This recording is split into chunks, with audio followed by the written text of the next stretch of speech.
Hey dudes, welcome to Splat from the Past, the only 80s themed horror and sci-fi show where things can get totally radical. Now, today I will be interviewing my friend and mentor in stand-up comedy, Paul Brumbaugh, and I am so excited about this. I've been wanting to get Paul on for a while. Hadn't really asked him until today, and luckily he was ready to do it and stuff. I know he's been busy and going through a lot, but I didn't want to ask him, but today I decided, what the fuck, I'll do it. So I'm going to be interviewing Paul Brumbaugh today, and I'm pretty excited. Talk about his days in stand-up and craziness we've seen, especially in the last few years that I've been pursuing the business. Talk about all that, and it's going to be pretty cool. Paul's a funny guy, really nice guy, and it's going to be a good show today. So yeah, here's my interview with my good friend, Paul Brumbaugh. So what's going on, Paul? Throwback, what's happening with you? Nothing much. Just got done eating lunch, just all by myself, you know. My mom's down in the Bay, and she comes home on Tuesday. Gotcha. No, I'm just around the house trying to take care of errands around here. Lots of stuff going on. I've closed out 2 of my 3 storage units. So my house is looking less and less like a episode of Hoarders at this point. And I've liquidated some stuff, and it's funny what is worth money and what's not worth money to people on the internet. You could sell an Atari 2600 cartridge, you know, for $70, $80 sometimes. Right. And or you could, go through your entire CD collection. I have, nearly 3,000 music CDs. And I can go through those with my little bar gun, my little barcode scanner gun. And it took me a few hours. But I came up with CDs that I either got for free as promos or I bought them for your normal price for like $10. Right. And some of these are worth upwards of $100. And so it's like, wow, okay, I never thought Wang Chung was going to be worth $98.75 on eBay this month. But it is cha-ching. So, yeah, that's what I'm doing. That's what I'm up to. Sounds very uneventful. It is, but it's great. I'm able to write. So I'm able to take, as a writer, and as a disciplined writer, doing it every day if I like it or not. It's kind of like getting up in the morning and doing your calisthenics and eating your raw eggs. If you're Rocky, this is your comedian side of you.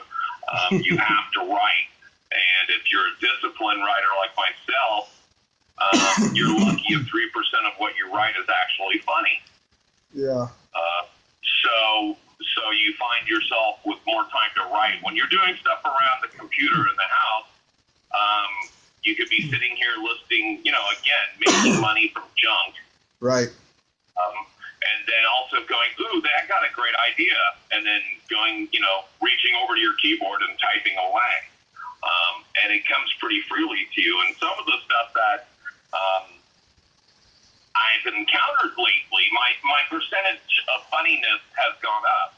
I noticed that maybe it's more of maybe 15-20% of what I'm writing is funny.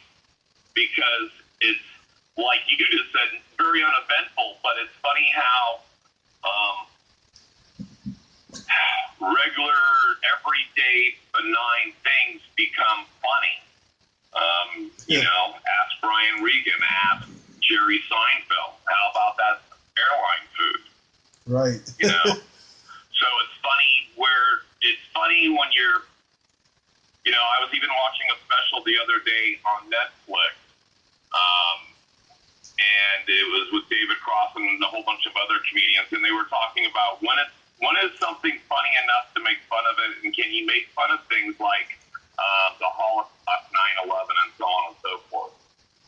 And so it's funny that where people find the funny, and if they're bored, and if they're isolated, and if they're this, if they're prolific writers, it seems to flourish in those moments. It seems to come out in better quality sometimes because you're right now you're not in the Bay anymore, right? No, I've been in Reading since April of last year. Now, I mean, that must be good for your writing. It might have stifled it for a second, but then once you got your feet planted firmly into the ground in Reading, I bet you there's a lot of stuff up there that you've never thought about writing before until you were there, correct? Oh, yeah, lots of stuff. So it's funny how even isolation from the Bay, because I'm thinking it's a slower pace in Reading than it is in the Bay, that you maybe have flourished and found more things to write about that you never would have written about before. So it's unique where inspiration comes from. I truly agree with you on that, yes. And, I mean, it's good for my writing. It's been bad for my health. I've gained so much weight, but I've also lost a lot of weight recently. I'm on a diet and everything. But, yeah, I mean, the writing aspect, it's pretty good. Socially, it sucks over here, too. A lot of tweakers and rednecks and just plain dumb asses. Well, that kind of seems to happen wherever you go. It doesn't matter if you're Reading or in the Bay Area or in the middle of the Atlantic. 30% of people on an average are assholes, and I'm not saying that Trump's approval rating right now, but damn, isn't it close? Yeah. Well, I agree with you on that. However, though, I feel a lot more content being around people in the Bay Area than I do over here. I mean, they almost make you feel ashamed of being who you are over here. Right. And you were talking about your weight. I deal with depression. Being a stand-up comedian, that's kind of an adverse effect for a comedian, but it's kind of an occupational hazard in the same breath.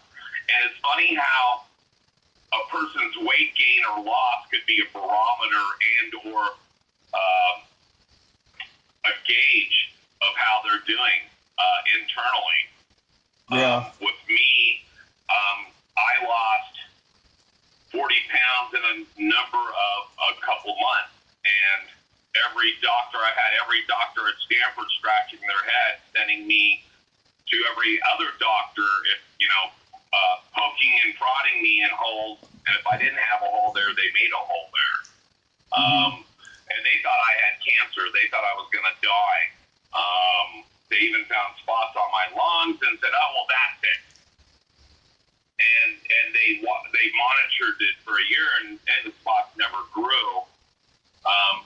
So they attribute it to maybe now depression, because my mother had left the Bay Area. And said basically, in my mother's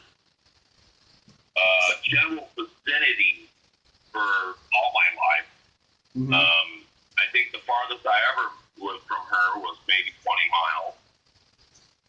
At the time that she moved, she was 5 minutes away. She's currently 77 years old, so her and my father are now 100 miles away and a couple hours drive.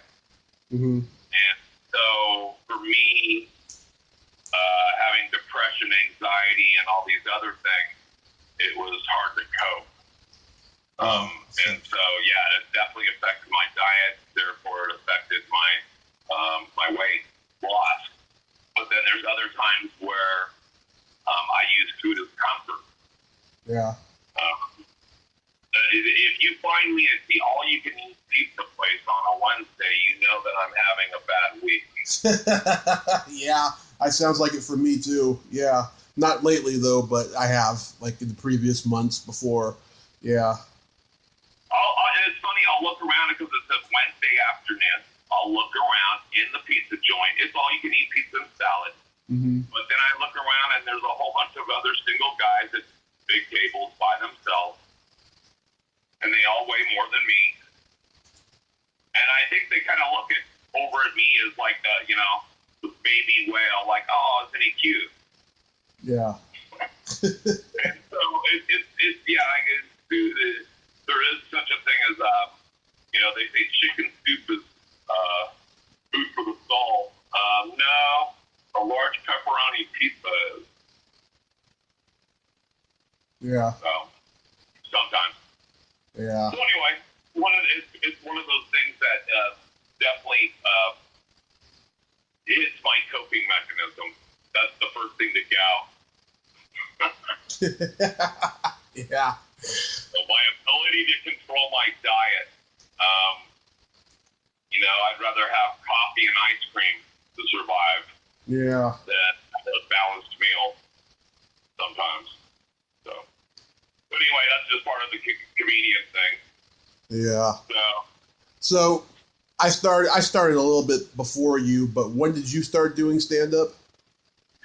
okay, so I believe my 10-year mark is November 16th, 2018. So it'll be 2008 is when I started. November 16, 2008. I've been doing the show, the radio show, The Edge of Insanity, for about 8 or 10 months less than that. Basically, June of next year will be my 10-year mark. Wow. And so what is that? It will be 8 months difference.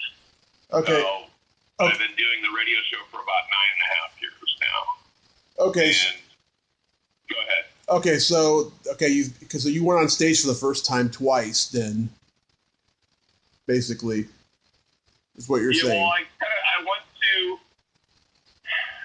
my first time on stage ever was at a place called Anti-Social Club in the Soho District. Oh yeah. And again, this is in November 2008. Mm-hmm. And I went on stage. I was there for 3 weeks. I went on stage the third week. I was thrown on stage by the producer because every week, the first and second week I was there, I just kind of sat off in the corner and observed people. I wrote. I took notes. I've tried to learn the etiquette and what they were doing. And I was just there to observe. And the first week, the producer and host of the show, Jeff Cleary, walked up to me and said, "Oh, you must be Bob." And I said, "No, I'm not Bob." And he goes, he's looking at a sheet of paper, and he goes, "Oh, I'm looking for Bob because Bob emailed in and he's next." "Okay, thanks." So then he would run off. And then the next week, he came up to me, he goes, "Oh, you must be Steve." And I'm like, "No, I'm not Steve." And he goes, "Because Steve emailed me, he's up next, blah, blah, blah." So the third week, he comes to me, and I forget what name he comes to me with, and I'm like, "No, I'm not that either." And he goes, "Well, what is your name?"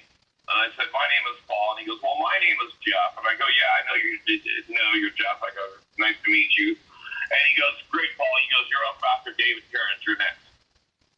And I said, "No, I didn't actually sign up for anything." And he goes, "You've been here for 3 weeks." And I go, "Yeah, but I don't really," and I started the sentence, "I don't really have anything." And he cut me off, and he goes, "You've been here for 3 weeks. You've been constantly writing and looking. That book is, 3/4 of the way through it. You're 3/4 of the way through it. Mm-hmm. You don't tell me." He goes, "You're up next." And he kind of just walked away, and I was kind of like deer in the headlights, and I'm like, I wasn't ready for this. And so at that time, they were doing like 3-4 minute sets. It was, for us nowadays, that's nothing, but back then it was a lifetime. Yeah. So going up for 3 or 4 minutes the first time was kind of a blur. I know that I wasn't drinking. I think I every time I went to that bar, I bought 1 beer so I would patronize the bar. Right. But I was always sipping on it, and it took me about an hour and a half to drink that 1 beer because of my budget. Mm-hmm. And so I know I wasn't drunk. I know I wasn't under the influence. But as you know, as a performer, sometimes you will go on stage, and it will be kind of like you've been taken over by another spirit. I guess it's your personality. And all of a sudden, you're on autopilot. And when you come off the stage, you go, "Oh, that was fun. That was great. What did I do?" Well, that's exactly what happened to me. I went on stage. I got, I think, maybe 2 or 3 laughs in 3 minutes. Yeah. Which is like a lifetime. Yeah. As a comedian now, we look to try to get on an average of a laugh per minute, 4 laughs per minute. That's 1 every 15 seconds. Yeah. That average that I just told you, I was getting lucky if I got 1 laugh per minute. So that's really bad. That's horrible. Yeah. And so when I came off stage, all I remember is it was a blur. I was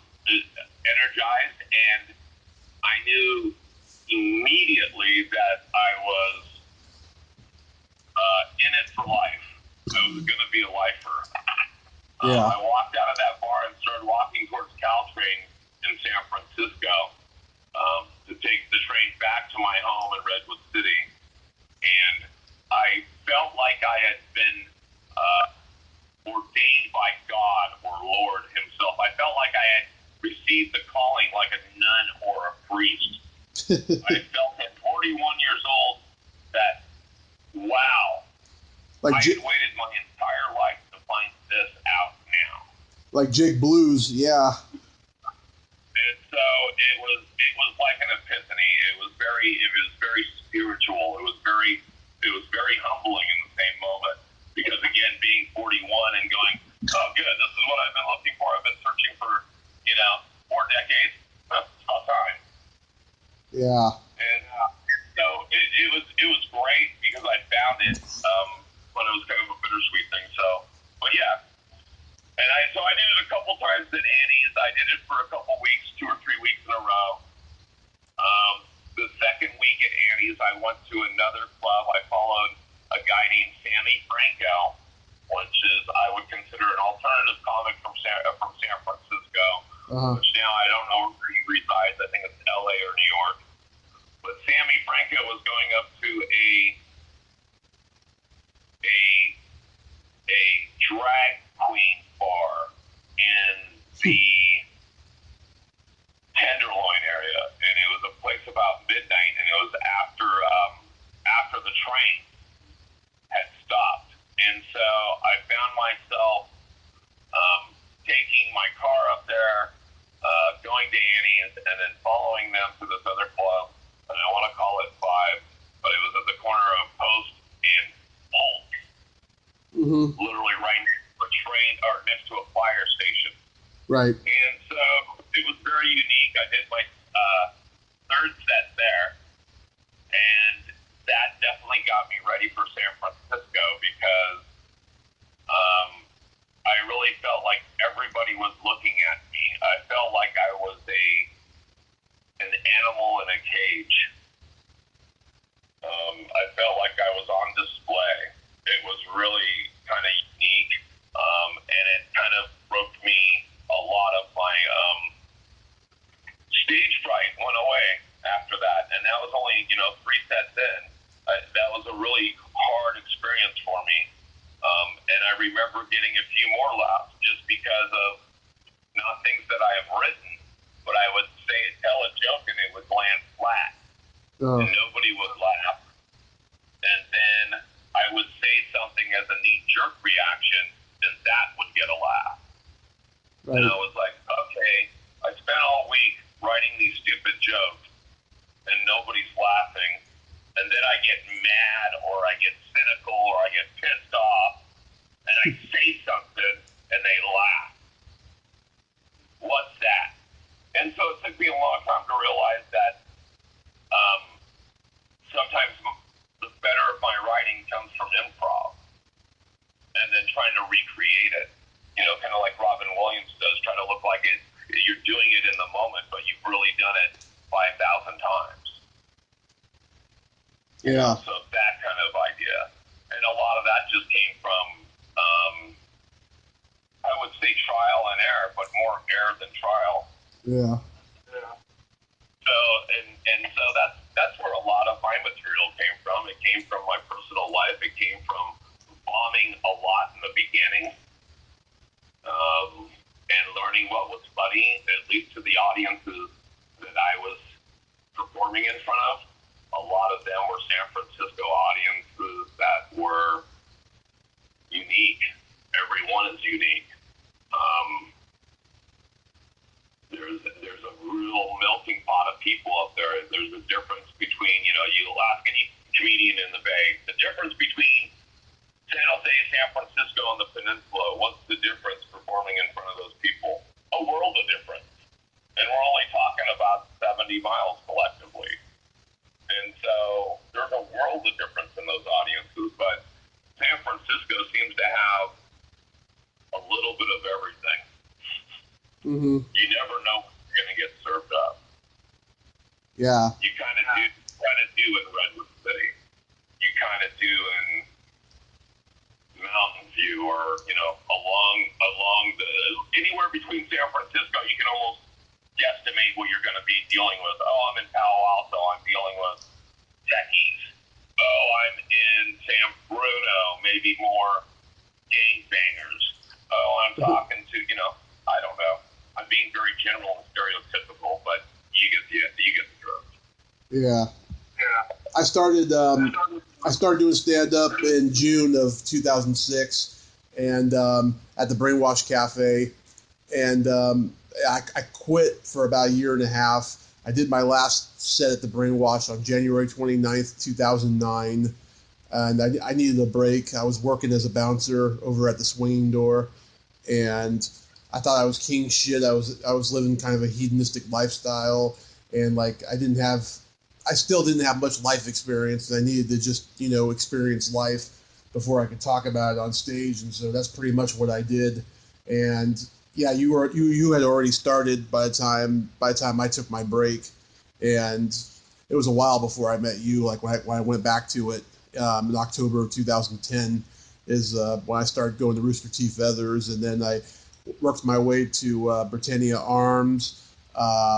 When Thomas Mayfield was hosting at Bobby D's before you did and stuff, and then that fucking piece of shit Barry P over at the Lariat. God, that guy just drives me crazy thinking about him. The third place I ever did comedy was at the Brainwash because I ended up doing 2 sets at Annie's Social Club before they closed, which was really strange. And then did that one in the Tenderloin. And then I did the Brainwash after that because everybody that was at Annie's kind of told me, well, a couple of the people told me to go onto a thing called sfstandup.com. And that was kind of the Bible back then. Yeah.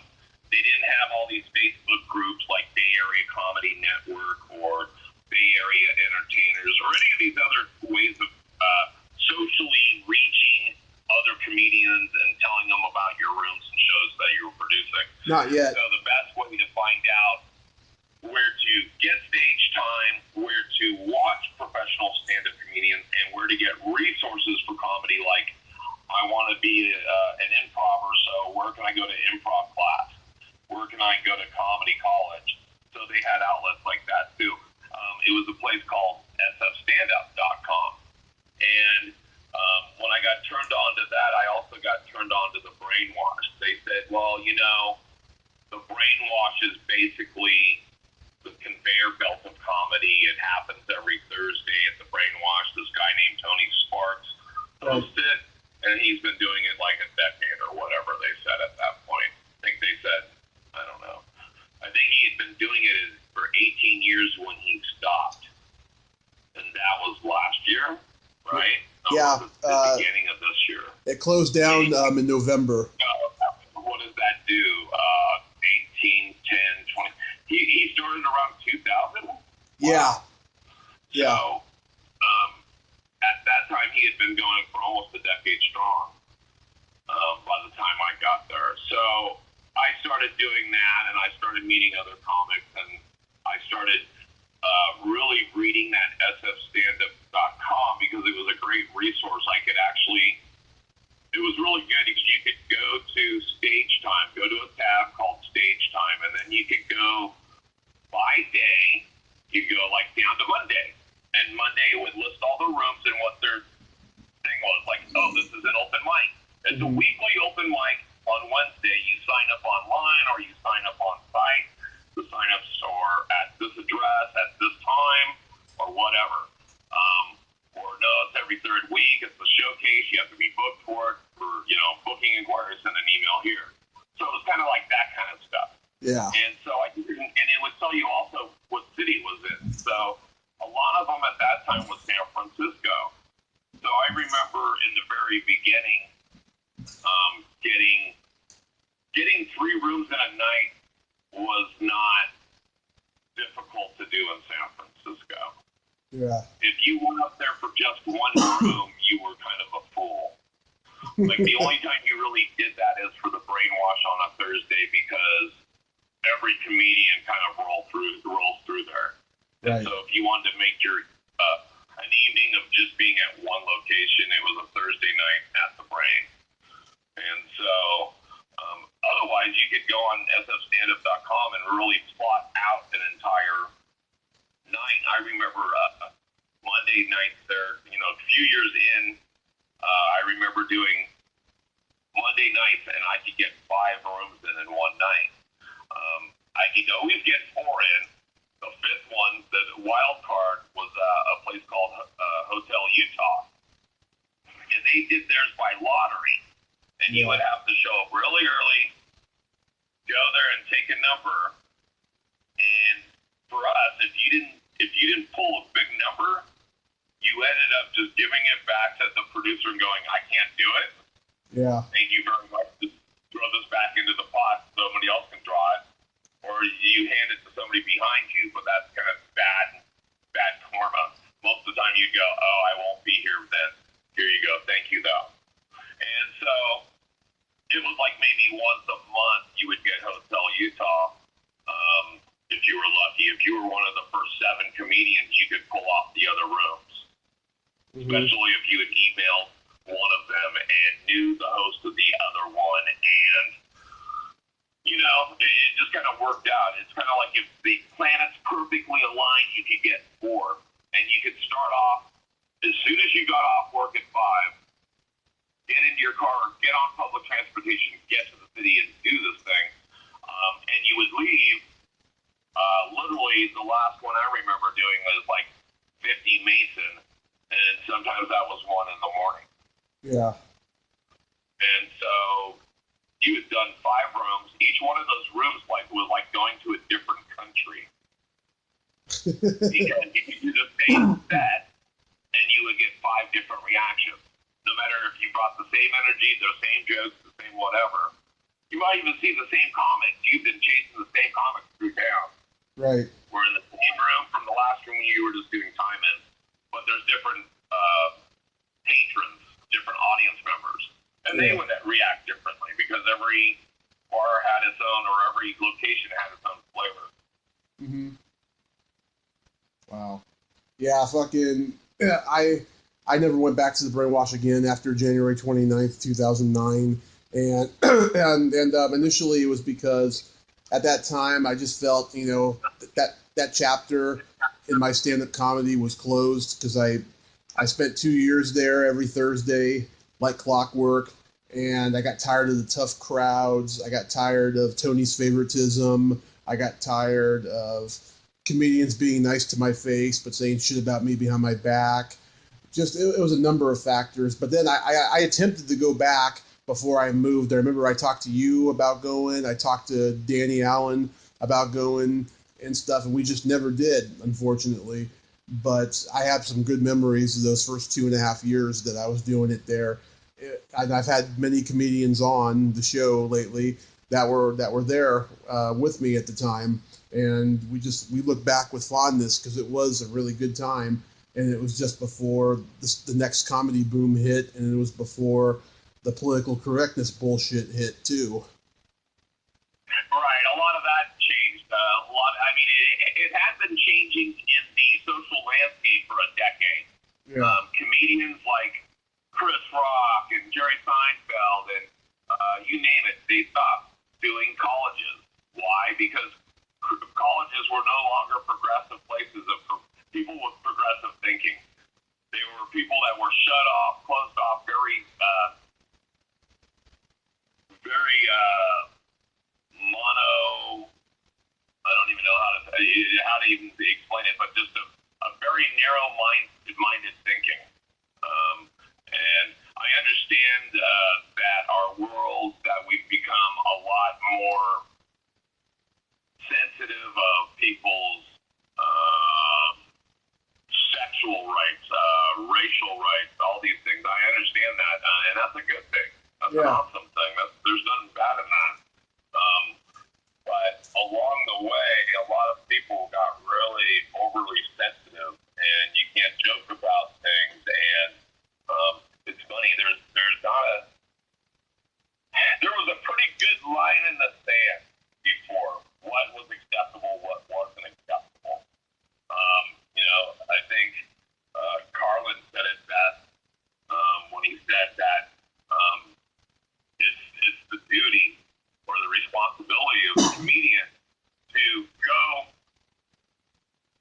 the way to that line and then deliberately cross it. Right. Right. That line was really kind of well defined before. You know, some of the thinking might be kind of at this point, let's say, dated. Let's talk. You know, we could talk about the Me Too movement and stuff like that. There's a lot of things that were acceptable then that were more, let's say, looked the other way, because I don't even know if they were acceptable then. It's just that people spoke up about it less. It was less of an offense, or it was less talked about. It was less discussed. It was less. People were definitely not aware of it. But anyway, now people are uberly sensitive, and it's hyperbolic to a certain extent. Some of these people are, like, again, let's talk about use the Me Too movement. A lot of these people are guilty of some really nasty stuff. Yeah. I won't deny that. But there's some people that definitely shouldn't even have their name in a newspaper, let alone all over the internet. You know, you could talk about the situation with Aziz Ansari.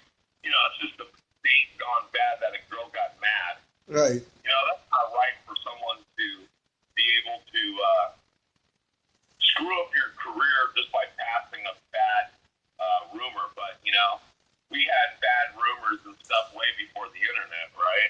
Oh, yeah. Bad rep way before Google and Facebook and all these other things. So it's just in the digital age, it reaches more people. And with people's sensibilities now, it offends more people. Yeah. So, and in some cases, rightly so, but in other cases, why are we even talking about it? Again, like the Aziz Ansari thing, poor guy. Yeah. Shouldn't even that story should have never seen the light of day. And if we had a lot less hacks on the internet, you know, I'm not going to call it fake news because you know, there's a lot of stuff on the internet. You remember the good old days when they say only believe half of what you read in the newspaper? Yeah. Now you shouldn't even believe 3% of what you read on the internet. Yeah. But you have to be smart. You have to use common sense.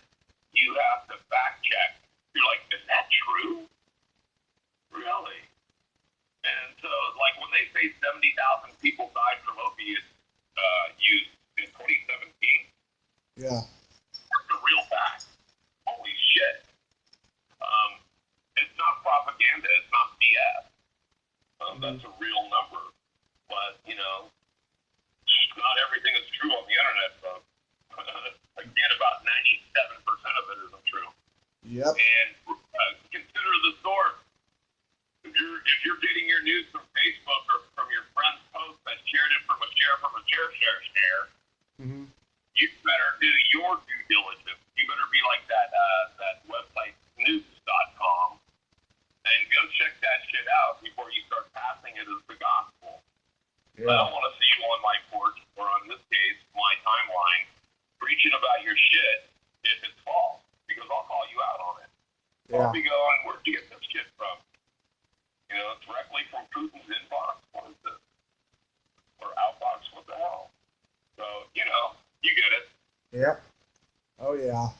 Fucking, you know, that last fucking Facebook battle I had with Pete Munoz. Oh, man, I fucking just sabotaged him, and he was so embarrassed he fucking blocked me, man. Because... Well, that's the thing with comedians is that social media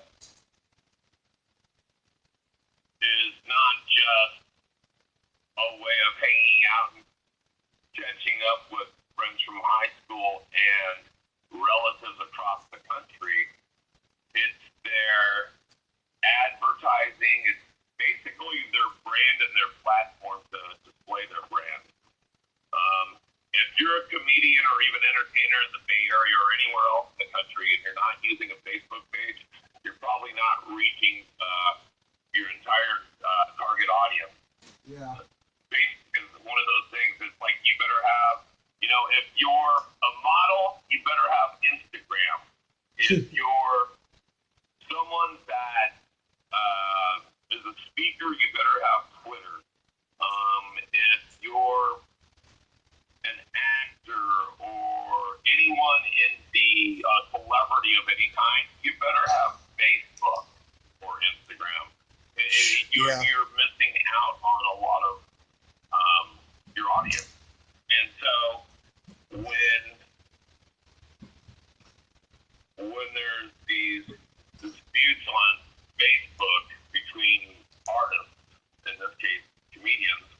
Right. It could be detrimental to both brands. It's a bad thing for either person. It's a bad thing for the troll. It's a bad thing for the good person. And even if there's two good people with just two different opinions, it's a bad thing for both of them. It makes it kind of, well, I don't know. It's transparent. It shows you what kind of person you are. And so if the conversation starts off where you guys are having a conversation and then it ends where people are flinging shit at each other, you've just kind of lost some of your integrity and credibility with your audience, probably, unless you made some really valid points along the way. But if you just got butt hurt, that's just going to hurt you. Yeah. And most people in a conversation, especially a social media conversation, especially Twitter, so many people are going to try to attack, let's say, POTUS, Donald Trump, because they're trying to get a reaction from him. They're trying to get blocked from him, or they're trying to get him to lash out at them and use, shout them out or tag them out by name. That way it gives, credibility to their 15 minutes of fame. So I would say almost Twitter sometimes is like the best platform to use for trolls. Yeah. Social media, like Facebook, is kind of a bad place. Social media is supposed to be for an artist, it's supposed to be your Disney or network look. It shouldn't be a blue side of you. It shouldn't be an adverse side of you. It shouldn't be a negative side of you.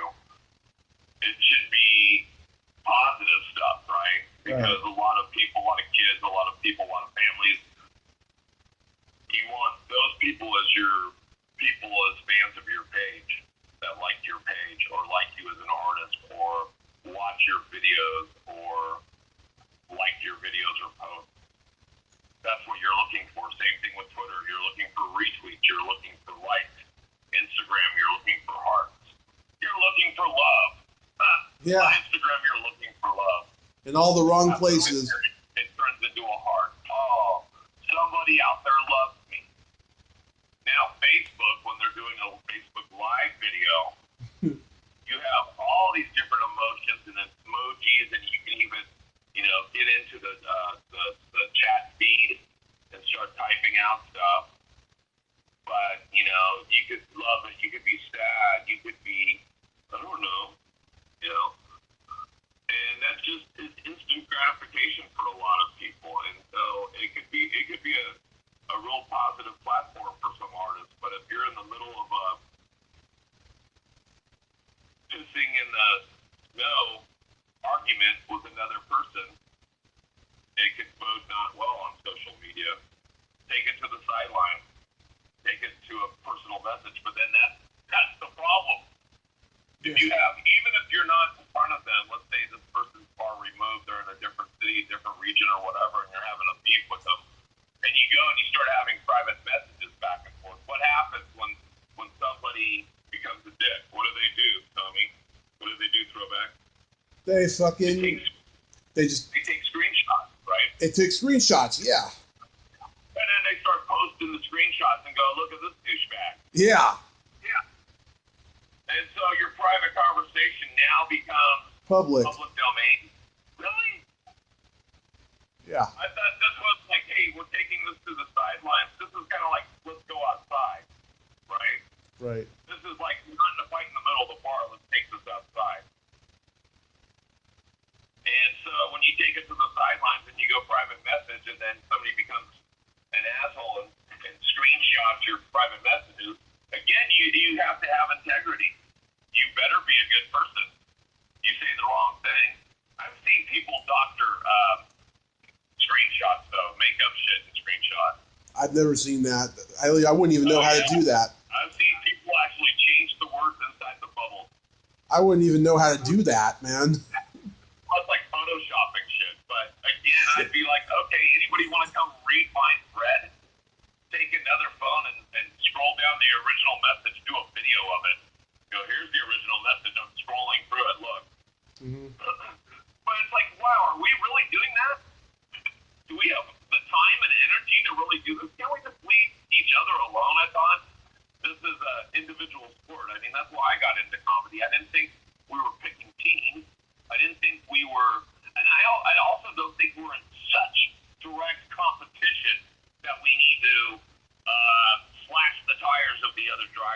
Yeah. Right? Right. Can't we just run the same race? And the first one to the flag wins? It doesn't matter. I mean, it doesn't matter how good, for me, Tommy, Throwback, it doesn't matter how good you do as a comedian for me. Other than I know you and I'm happy for you. Right. But it doesn't affect my performance as a comedian.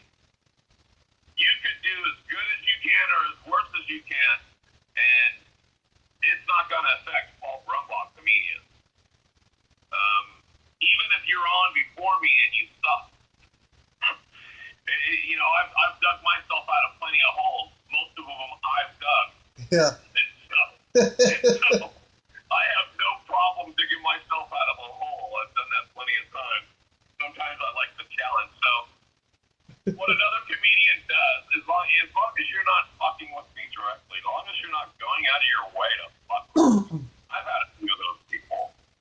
The only time I will not let something go is if someone wrongs me, talks shit about me. Mm-hmm. I need to make sure that I at least get my side of the story out there. So if somebody blocks me on Facebook and there's become a problem in the decade, I've had at least 3 of these individuals that go on their post and they tag me and say all these nasty things about me, and then they block me. Mm-hmm. And it's like, okay, cool. Let me go ahead and answer that to all the people that are still listening to me, because people are still people and they're still able to make an educated decision based on either what they've seen or heard or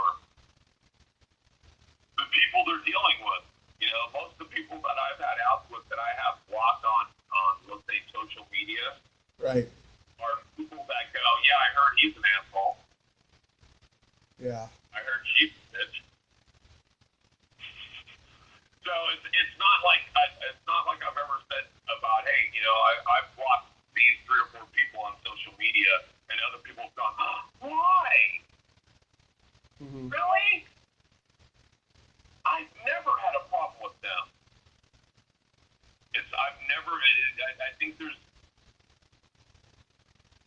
maybe one person questionable, but I would say other ones, it's like, oh yeah, I've heard. They're notorious already for being dicks, so it's not like I'm spreading any new news. I'm not spreading anything that hasn't said before, and I definitely don't spread rumors of other people's shit unless I was there and the person is too weak to say anything, and I stand up for their rights. I've done that before too. I've stood up for other comics, and I'm like, why did I do that? And then I've had 10 comics gang up at me on me at once. Like, why are you sticking up for that individual?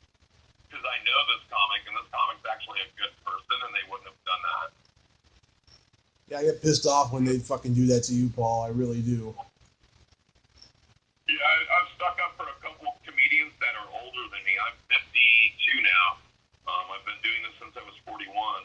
And so I've stuck up for a couple of comics that were either special needs or had something special going on with them, or they were older than me. Mm-hmm. There's a comedian that's like almost 70 that got picked on and has special needs. And I stuck up for that individual, and I got ridiculed and messed with by a whole bunch of comedians. But why? Every one of those comedians were pretty much trolls. Why though? Because it was on a Facebook page that was a secret Facebook page.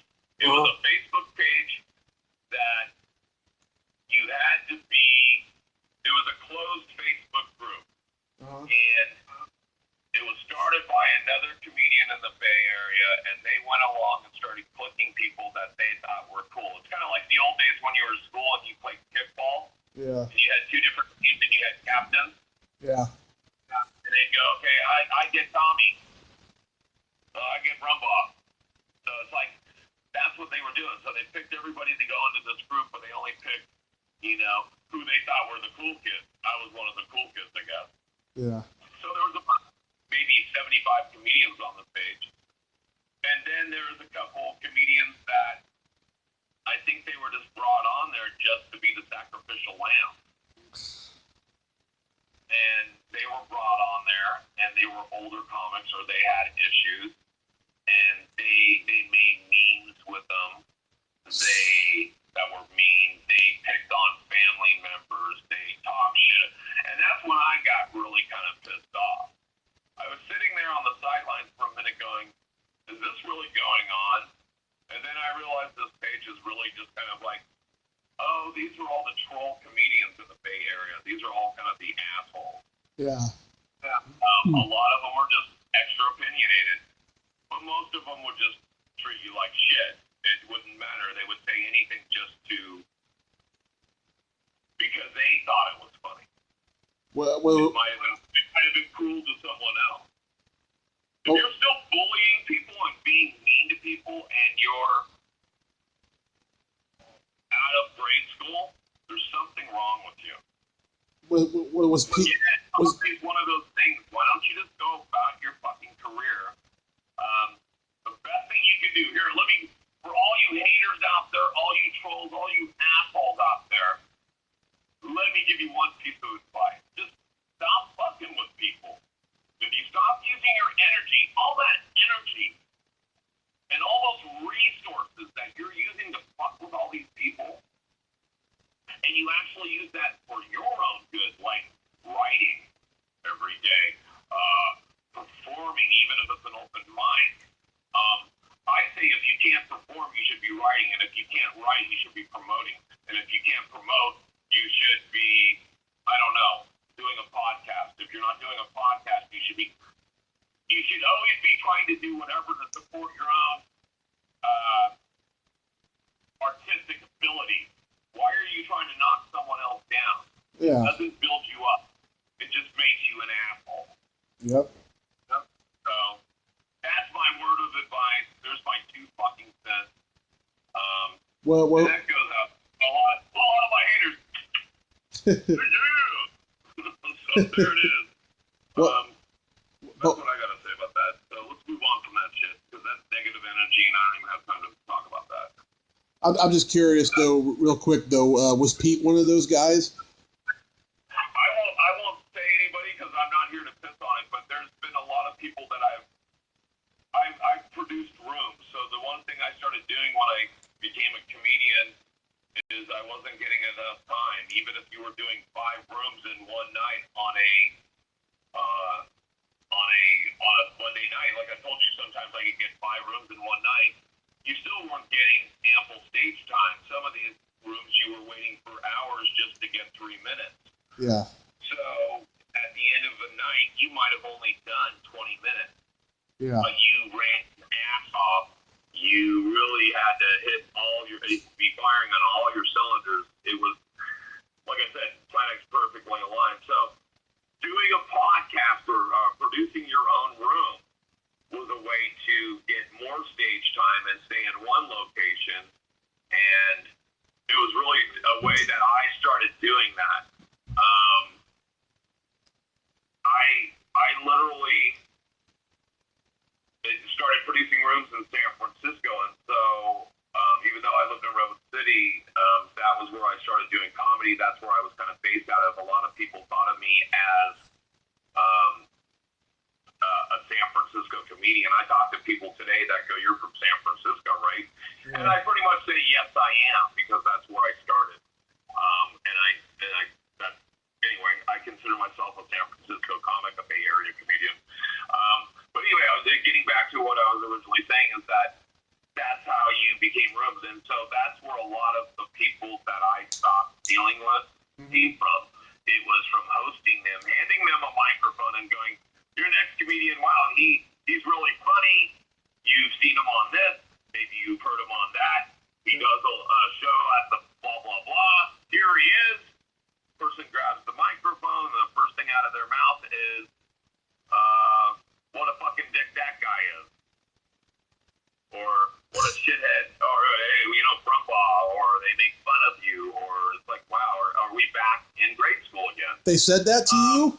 Or they'll say different things, or what the fuck? They'll badmouth the room.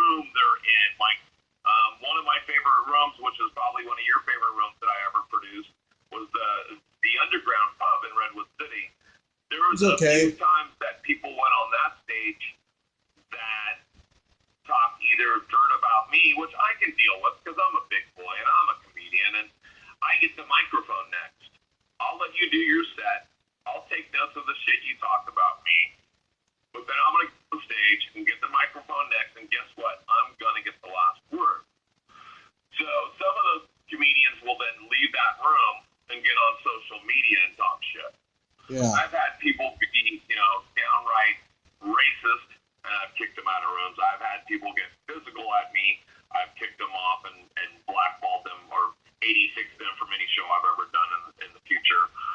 I've had people threaten me and my family, and I've blocked them. I've had someone physically try to start a fight and try to get me arrested that I've blocked.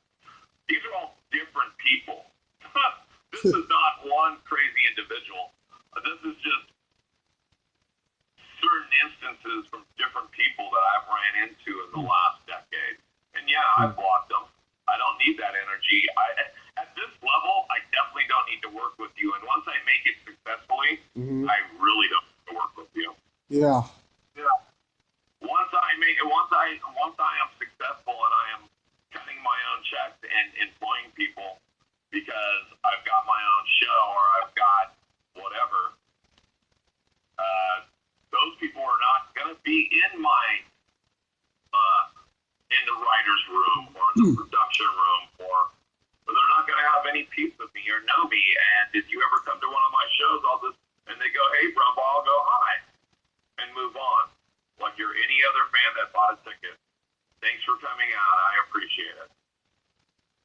I tell you That's what. about all I'm going to give you, because I'm not going to call you up and say, "Hey, I need you," or "I think you're really funny and you would be great for this for part of my show," or because once I do make it, if I have the ability to take more people with me, I'm going to. But there's so little comedians that I would ever take with me, because even my friends that are comedians, I really keep at an arm's distance, because comedians are a weird breed. Yeah, they fucking are. They can be real nice and then turn on you and become assholes. I've had people flip on me that looked up to me and thought of me as their mentor. I've had people that I was buddy with that I considered best friends. These are different people again. Yeah. And I've had people that I've known for 7 years turn on me. I've had people that I've known for 1 year turn on me. So it's not a time thing. Just people are strange.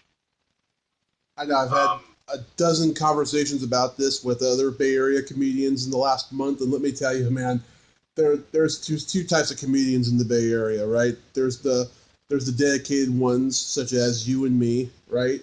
And then there's the comedians who are actually friends of other comedians, and they're not real comedians. They're just hanging around, and they feel entitled to fucking talk shit and call you an asshole when in fact they're a fucking asshole. You know? Well, I think there's some truth to that. I think there is. I think there's a lot more than two different types of comedians out there, but there's definitely the ones that have got their nose to the grindstone, that are just working on, that are just focused on their art and working on themselves. Dedication. And there's other people that are preoccupied and what my grandfather would call shit disturbers. That's what I'm talking about. Nowadays, called trolls. That's what I'm talking about, Paul. Yeah. I mean, you categorized it a different way, but that's what I meant, you know? Yeah, absolutely. So, yeah, that's what I mean. There's some truth to that. I agree. Yeah. And fucking, there's a term that was invented at the Comedy Store, satellite comics. They're the comics who hang around, you know, a successful comedian, and they're, you know, shit disturbers, and they're, you know, they got their nose so far up that person's ass because they're relying on them for success, and they don't think that they Yeah, they latch on to them as like latchkey kids, and they latch on to them because they think, hey, I don't have it, but if I wrap myself with enough talented people, somebody's going to take. I'm going to be able to write someone's coattails Exactly. And I think that's a really shitty way of conducting yourself. At that point, you should just go, I don't have what it takes. I need to get out of this.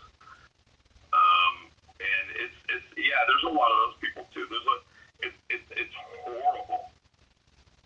Yeah, Joe Rogan certainly has a lot of those. I mean, they're all doing podcasts, you know. Yeah, I mean, if people are inspired or have people that they consider mentors, I've had actually, again, I've only been doing comedy 10 years. There's so many other comics that are in the Bay Area. There's 400 or more comedians in the greater Bay Area that are on Facebook that consider themselves. Here's the other thing. Let me go back. Okay. We have one of the only professions that as soon as you grab a microphone and tell a joke in front of a crowd, you're now officially a stand-up comedian. Yeah. So a lot of these guys that are hangers-on, they consider themselves stand-up comedians because they've touched the microphone and been on stage X amount of time. Right. Great. I don't consider you a comedian until you don't take your notes up, that you're doing it as an expression of yourself, until you write something or work on something. I mean, a lot of people don't even write, they just improv. You got to put an effort. You actually got to, it shouldn't be like drunken karaoke. Mm-hmm. Let's go out and do comedy. Oh, I'll get up. Let me get up. I'll do it. No. I'll sing Freebird. No. If that's your attitude with comedy, or let me just hang out with all these people and drink and hang out and smoke pot and be a part of the scene and pretend I am what everybody else is. Yeah. That's not being a comedian. Oh, there's so many of them. That's not being a musician. That's not being any kind of entertainer. You're just a latchkey person, and you're really just another tree in the forest, another thing to look past and through to see the real talent. You're just another distraction to me. Get out of my way. Yeah, you're absolutely fucking right about that. And it's just, I told a few people this. I was like, one of the worst things that ever fucking happened to Bay Area comedy was all the dive bars fucking jumping on the bandwagon of open mic, because it just spawned so many of those douchebags that we were just talking about. So many. There's one of the people that blocked me, and I'm not going to use names because I have a few people I've blocked on social media. Oh, I think I know a couple. This person is a wannabe artist. And when I say he's a wannabe artist, he actually produces something. He produces a piece of work on a weekly basis that really is pretty much, I don't know what to call it. It is an expression of himself. It's basically if you were to look at it, it would be the troll show. But anyway, this individual does this, but he also does other thing where he manages other talent. And his thing is that I'm not good enough, like you said. He's like one of these comedians that hang out with better comedians thinking that they're going to make it and bring me along. Well, this person manages other types of talent, different types of talent, and he's hoping by him managing all these people that one of these people is going to be that golden egg and bring him. Yeah. So the funny thing is that he actually just used social media and was outraged because he was accused of stealing talent from one agency to another agency. And he used the word, now listen to this, I was accused of poaching. Poaching. Now, not only do we poach our eggs in the morning, but also what else do we do? If I was a chicken hawk, I'd be stealing eggs from the egg coop. Basically, I'd be stealing another producer's raw talent or material. In this case, the egg. I'd be poaching the egg from the chicken, right? So basically, the chicken being the artist, the egg being what they create. And he's the chicken hawk. So he's not going to do anything. He's just going to come in and steal things. So he referred to the people that he manages as a commodity, such as eggs. What the fuck? This guy is a fucking whack job. He used the word poached, which the first thing I thought is, oh great, I'm your property and somebody's stealing me, or you're accused of stealing someone else's intellectual property, or, but using the word poached, I would have used stole, or, I don't know, but the word poached when you're managing talent is a really bad word.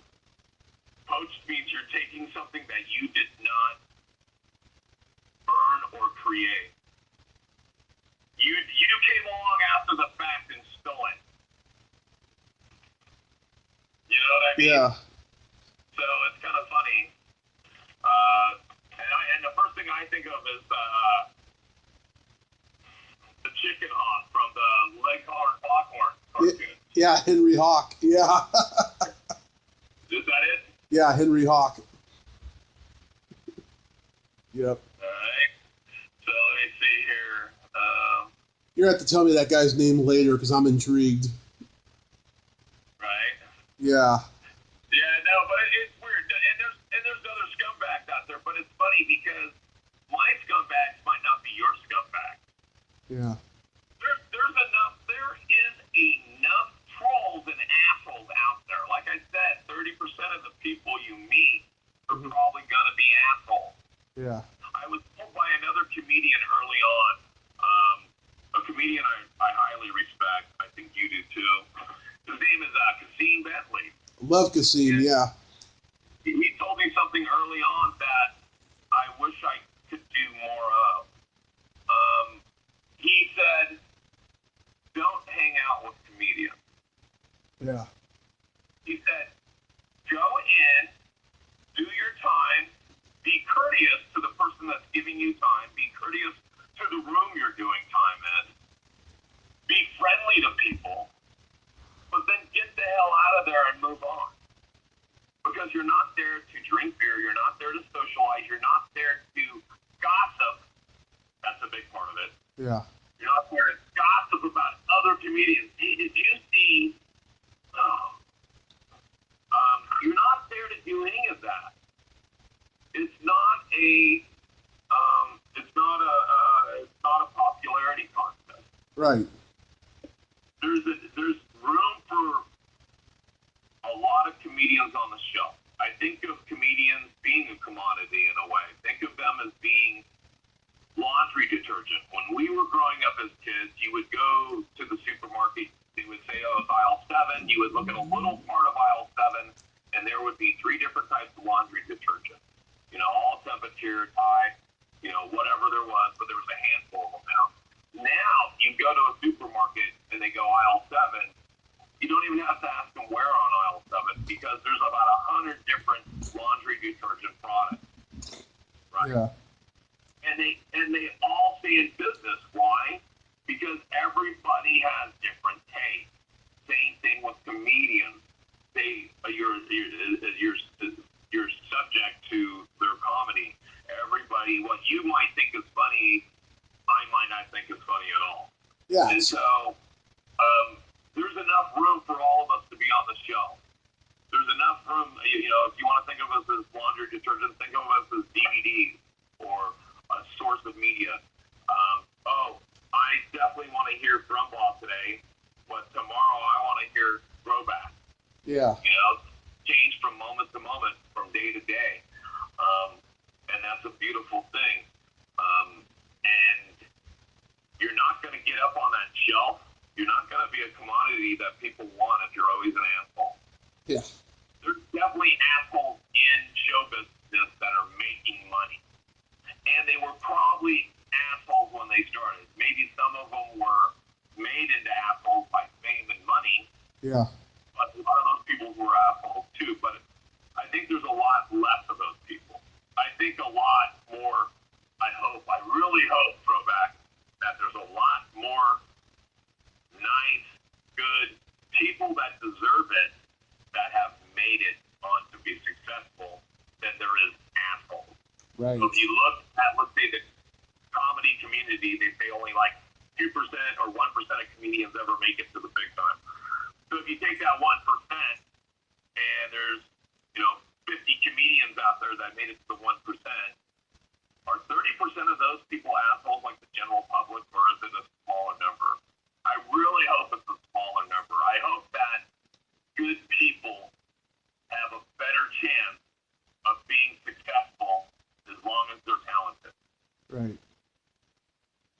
or they're fucking somebody. Otherwise, I'm shit out of luck.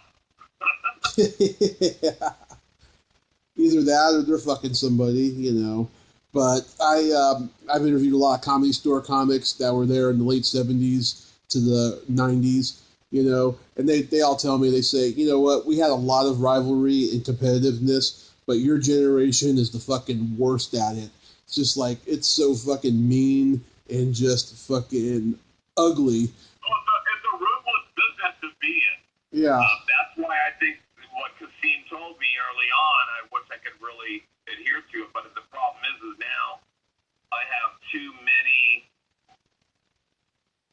people in the scene that if I turn a cold shoulder and just go, I gotta go, every time I see them at a row, Yeah. I'm gonna start being labeled as an asshole. He used to be so nice. He would stick around, we would talk, blah, blah, blah. Now he just goes up and does his thing and leaves. You know, it would have been better if I had done that from the get-go. It just would have looked like, hey, this guy's a driven person. Yeah. And again, it's not a popularity contest. If you don't like me, folks, I'm sorry. I want people to like me. I really do. I'm in the business of making people laugh and feel good. I want people to like me. But if you don't like me, that's cool. If I'm on stage, just wait X amount of minutes, and the next comedian's going to be totally different than I am. But if you're digging what I'm digging, awesome. Then my fan base has found me. So, anyway. Yeah, it's just fucking crazy. And yeah, Kasim is right about that. Because let me tell you, he and I started at the same time at the Brainwash. Oh, he saw that. He and I saw that a lot, man. Just fucking, you know, we hung out with certain groups of comedians, you know, and a lot of them got out of comedy within 2 years, and they're not even doing comedy no more. But we saw that, you know, we saw that, you know, comedians are so bipolar and not very nice, you know. We just had to stop hanging out, you know, after a while. Right.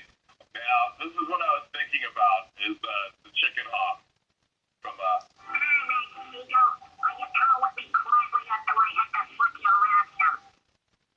that one. That's Henry Hawk? Yes, it is.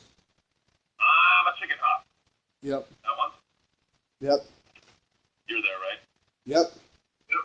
Okay, cool. So, yeah, that's the one you were thinking of, right? Yeah, that's him. Cool. So,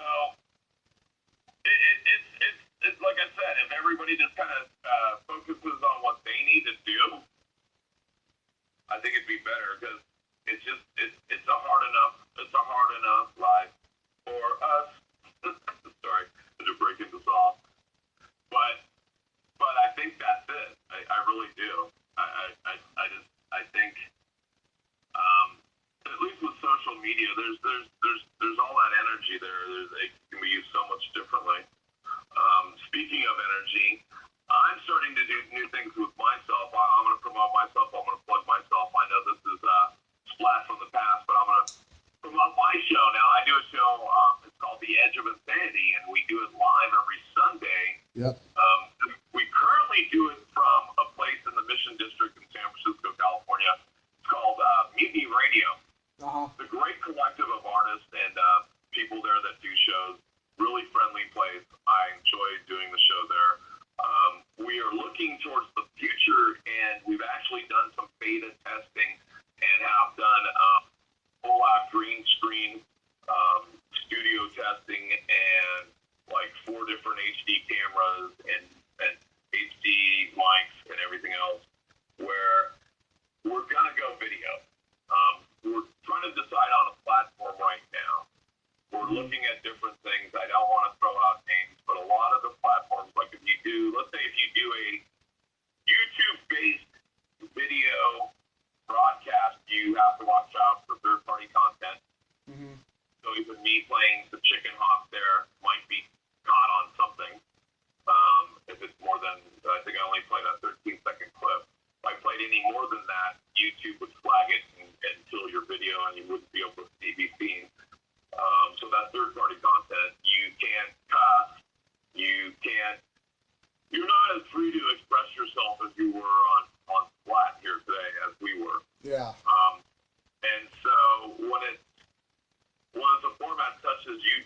limited.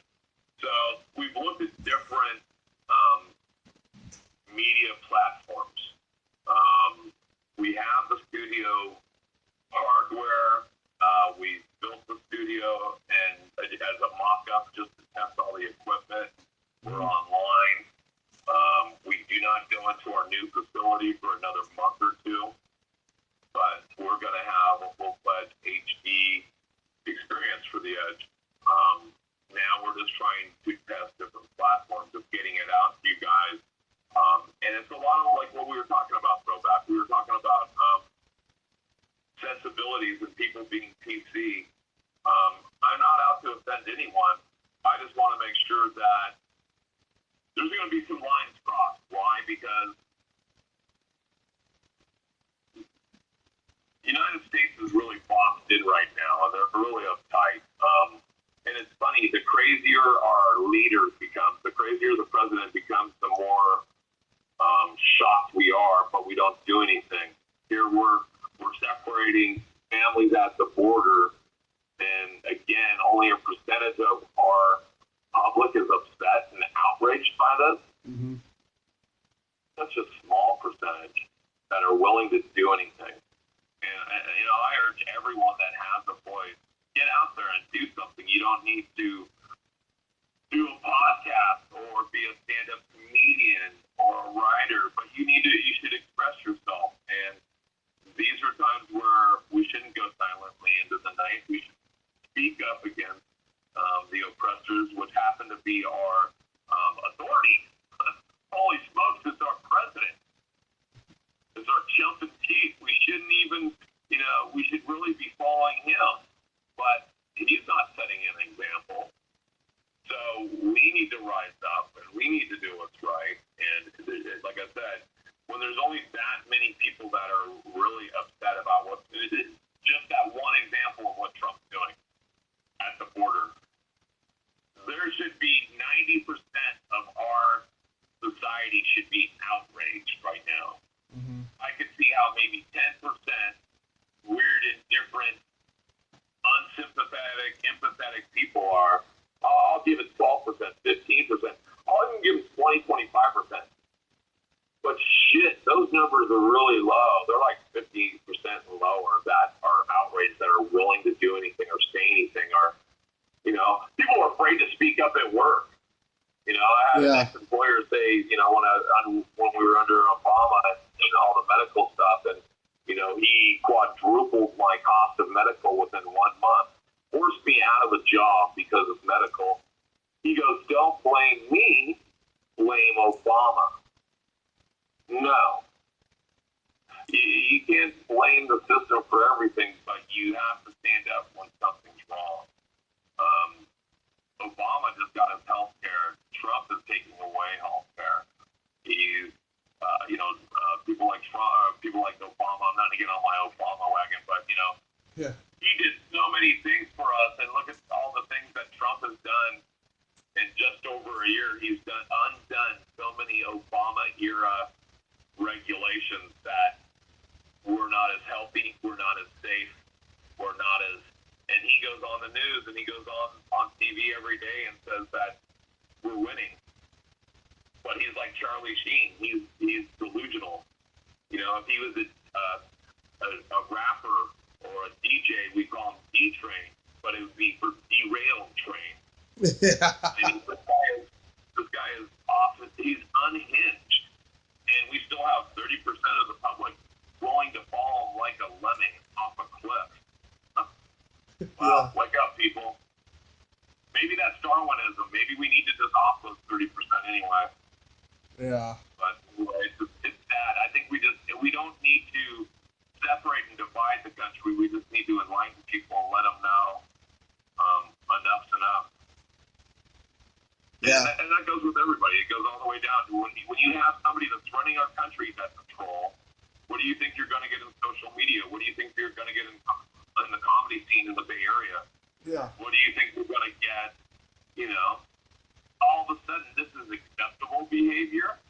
No, this is not acceptable behavior. And I'm just not going to be passive about it. If somebody talks shit or tells lies about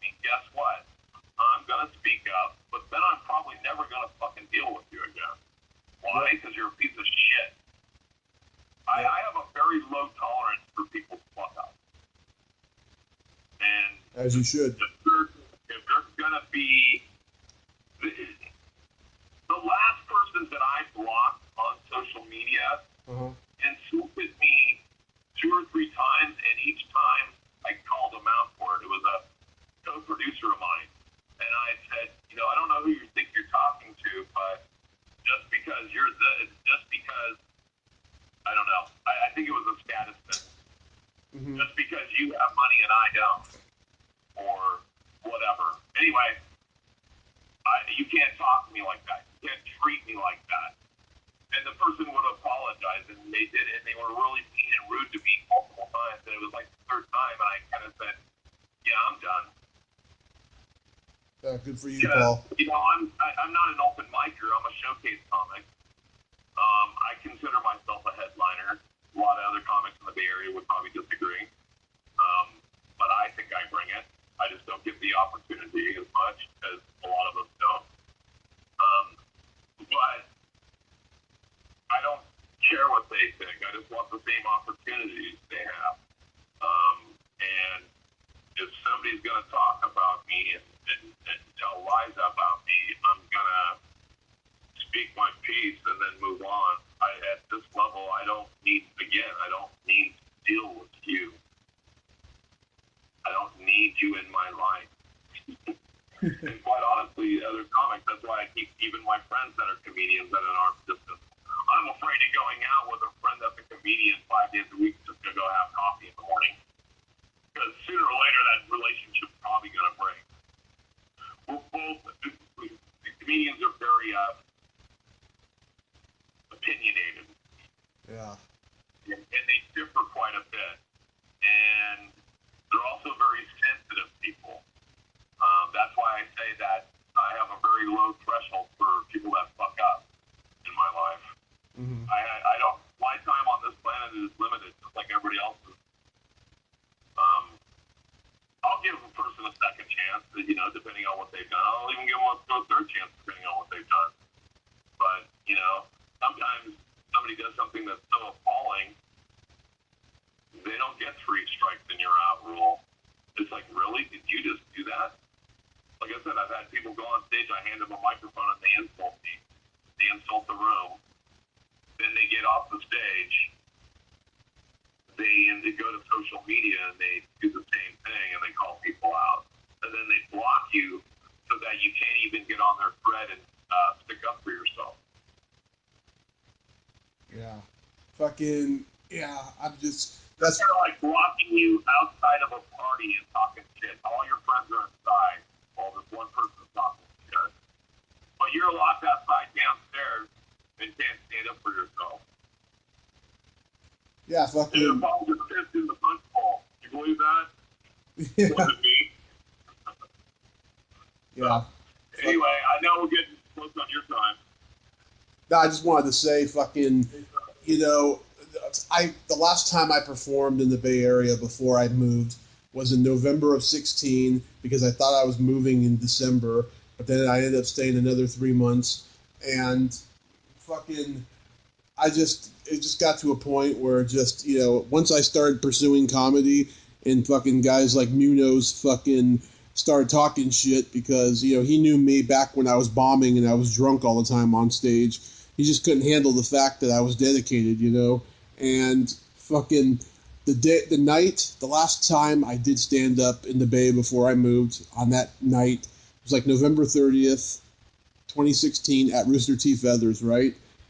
And I remember hearing these words I heard Jay Leno say in a podcast as I got up on stage, and people were giving me a standing ovation, applauding for me. I was just remembering what he said. He says, if it gets to a point where people are applauding you and giving you a standing ovation in a club that you've been going to for quite a long time, get the hell out of there, because you'll always be associated with that place if you don't. So that's what I did, and then I was just like, I'm going to be moving pretty soon. I don't think I want to get involved anymore with the comedy scene down here. I'll go watch, but I just don't want to do anything. So that's what I did. And then I went to Rooster back in January when I auditioned for America's Got Talent that week. I came down to do some sets, and I asked Heather if I could do a set on Wednesday night, and she said I could.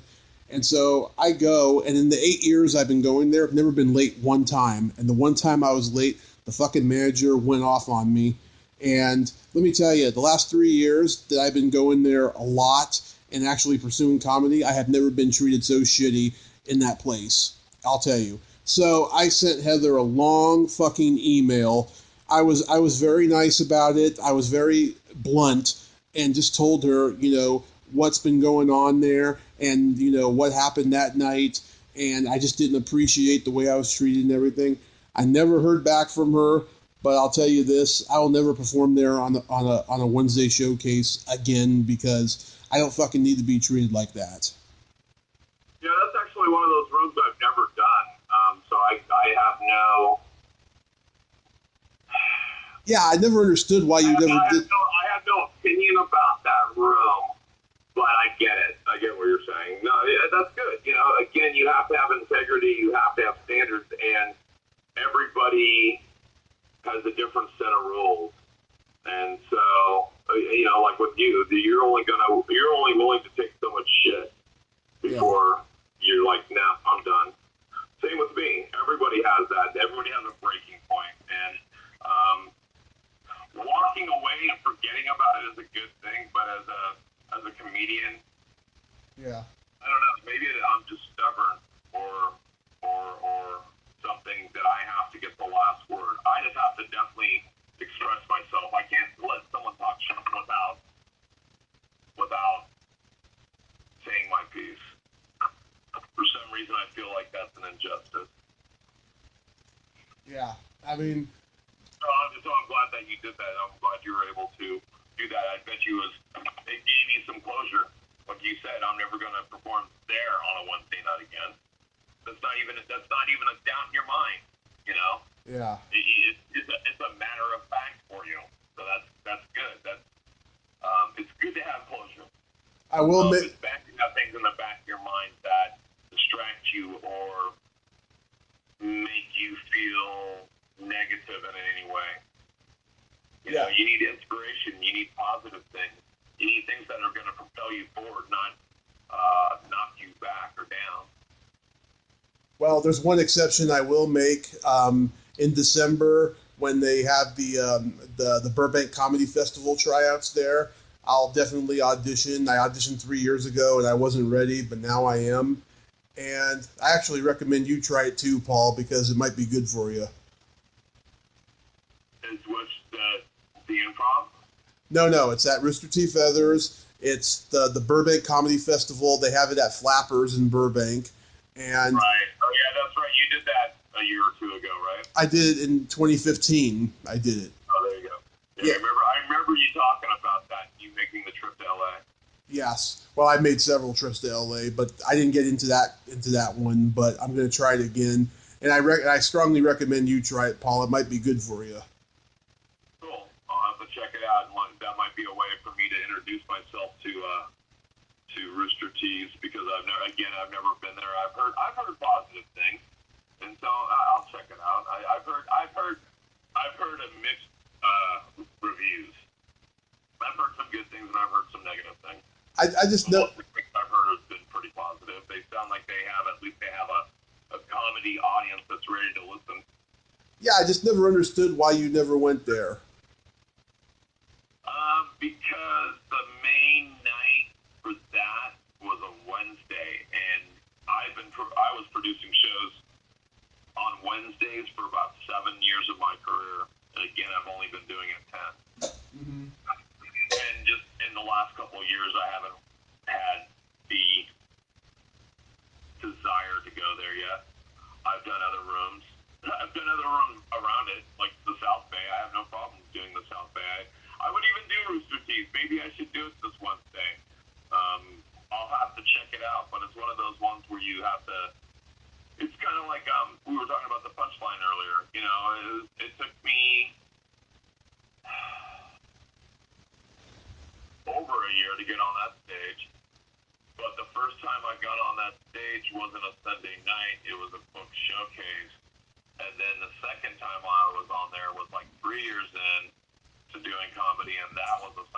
showcase after I'd been hanging out there for a year.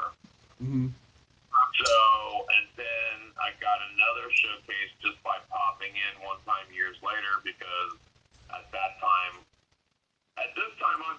like I told you, there's 400 comedians in the greater Bay Area. I bet you 3/4 of those people have either dealt with me or seen my name, or, oh yeah, he sounds familiar, or something. So I'm guessing that my name has gotten around and that I've gotten more popular, I guess. And so, like one of the last times I went to the Punchline on a Sunday night, they picked me because they're like, "Oh, Brumbaugh, I haven't seen you for a while. You're up next, dude." And it's like, cool, right on. Yeah. That's awesome. Haven't been here forever, and you just put me up. Shit, I don't even have a camera. My phone's almost dead. Oh, I've got a really shitty pad. Here, comedian, take a video of my set. So I gave it to a comedian, and you hear him talking the whole time. They start it halfway through, then they stop it, then their fingers in front of the camera, and you're like, oh man, that was one of my best sets ever, in front of a Punchline crowd, and it wasn't videoed. Yeah. You're like, really? That sucks. Well, anyway, as you know, I hosted open mic at Steamy's for a brief time, and I'll tell you something. I met some fucking crazy fucking characters. I'll tell you. There was this one guy. This is so damn funny. There was this one guy. He was like younger than me. I was like 30 at the time. He was like 25 or something. He was a complete nutbag. He was like a Middle Eastern Indian guy, and he was from Boston, and he had just moved to the Bay Area. His name was Nathan O'Carroll, but he wanted to be called Nathan O'Farrell on stage, right? So the first night that I did it, he went up on stage, recited some fucking poetry, and that was that. And this guy, oh my God, for the next couple of months that I'm doing it, he's fucking just on my fucking nuts, hanging by me all the fucking time and talking to me and shit and just being creepy and going up there and doing poetry and shit, right? And we're Facebook friends. And I can't remember what I wrote on Facebook. It was something that had to do with me being responsible for something. And he commented something like, Tommy Kovac is responsible for pussy farts. And I inboxed him. I wrote, true, I am responsible for pussy farts. However, I would really appreciate it if you keep your comments to yourself, right? He blocked me. And by that point, I think I had already quit Steamy's by that point. But that was the end of that. And then I remember seeing him on the bus like 6 months later, and he was like talking shit about me to a friend of his that I could see. He was like, pointing at me and snickering and shit. But I never saw him again after that. But he was a fucking weirdo, I'll tell you. Right. No, that happens. It totally does. It like I said, the comedians and producers, everybody in this business is just, it's a unique breed of person. Yeah. And you never know what you're going to get. And like I said, it could flip at any second, so you got to be aware. And that's why, I keep referring back to what Christine said, just get in, get your business done, and get out. I think that's the best way. Be courteous. Thank you for the time. I appreciate the stage time. A lot of people say that's another thing. Oh, well, you're supposed to stay around, you're not supposed to leave. Yeah, you're right. If you're one of those people that always stay and always patronize the place, it's good to patronize the place you go to anyway, but, you can always take, like, we were just talking about the brainwash, take a cookie to go, take a coffee to go. You're patronizing the place, but you're getting the hell out of there. Yeah. So if you're not one of those people, if you're one of those people that just go in and do your business and get out, you're probably gonna get to where you need to be quicker.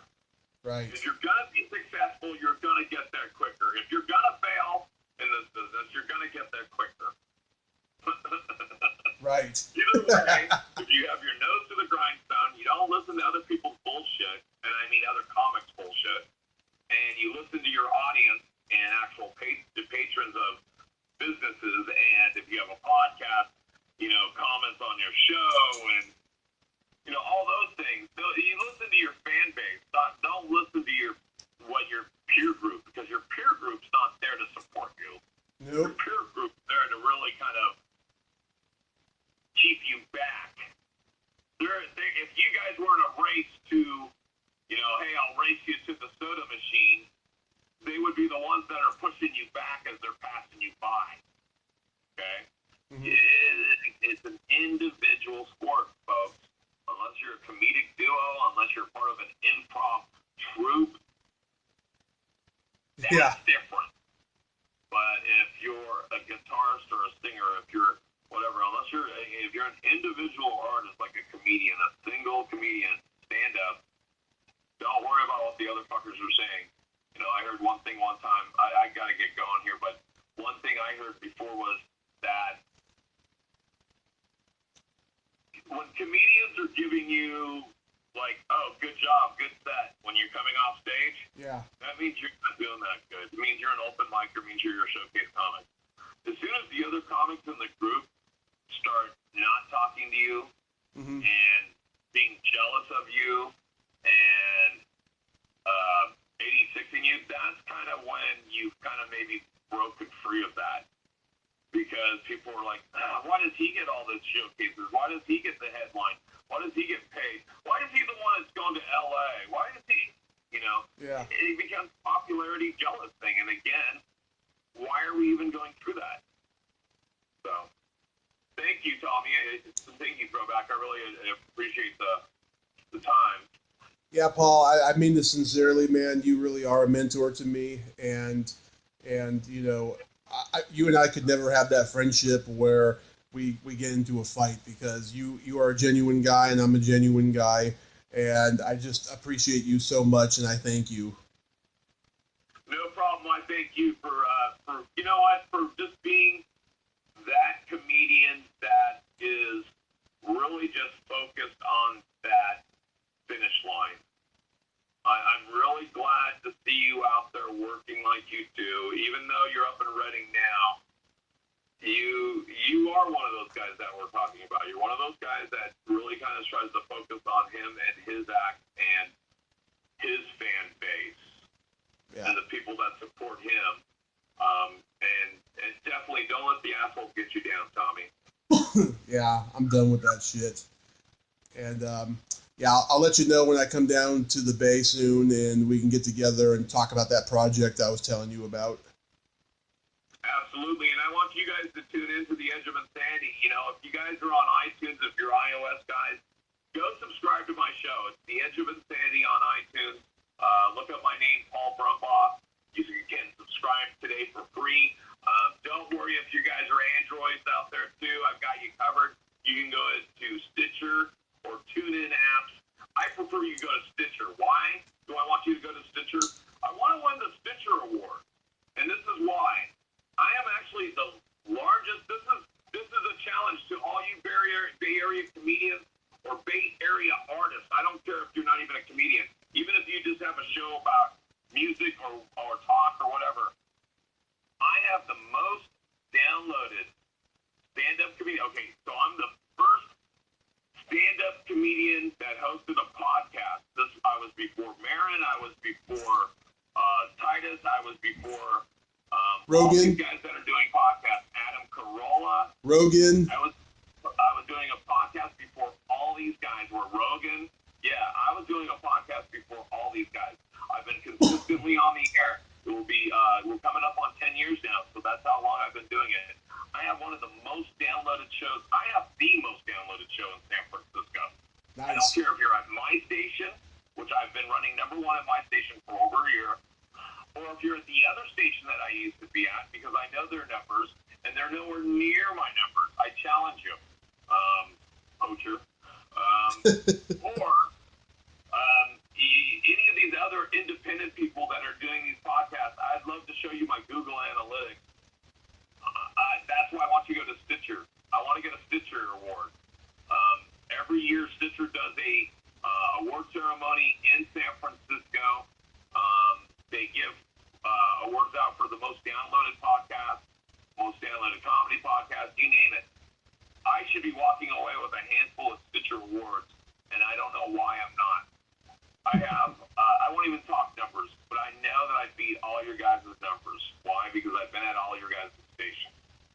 Mm-hmm. I've been at one that do video. I've done ones that we're in competition with right now. Your guys' numbers is nowhere near mine, and it's all been verified. So, love to challenge you. Love to have you guys, the fan base, get out there and listen to myself and the crew, the Edge of Insanity crew, with Kid Marie, Clayman, Brandon Ray, Mistress Christine, myself, and Patrick Carlin. That's right, George Carlin's brother. And we just have fun every Sunday. So we would love to have you along for the ride. Yes, and this Tuesday I'll be talking to Pam Benjamin about the history of Mutiny Radio. Great. Ask her how what she thinks of some of her top-ranking shows. I sure will. I sure will. All right, thank you, Throwback. It's been a pleasure. It's been a pleasure, Paul. Talk to you later. Absolutely. Have a great day. You too. Bye. Well, there you have it. Paul Brumbaugh. Ain't he a cool dude? Thank you so much, Paul. We had a nice little talk about the ugly side of comedy, but also a light side as well. If you like this video, everyone, please subscribe to my YouTube channel, add me as a friend on Facebook, join my Tommy Kovac comedian page on Facebook, follow me on Twitter and Instagram, and all that fun stuff. Well, that's all the time we have this week on Splat from the Past. Until next time, this is Tommy Throwback Kovac saying, there's no shame in living in the past, because the present sucks. Later, dudes.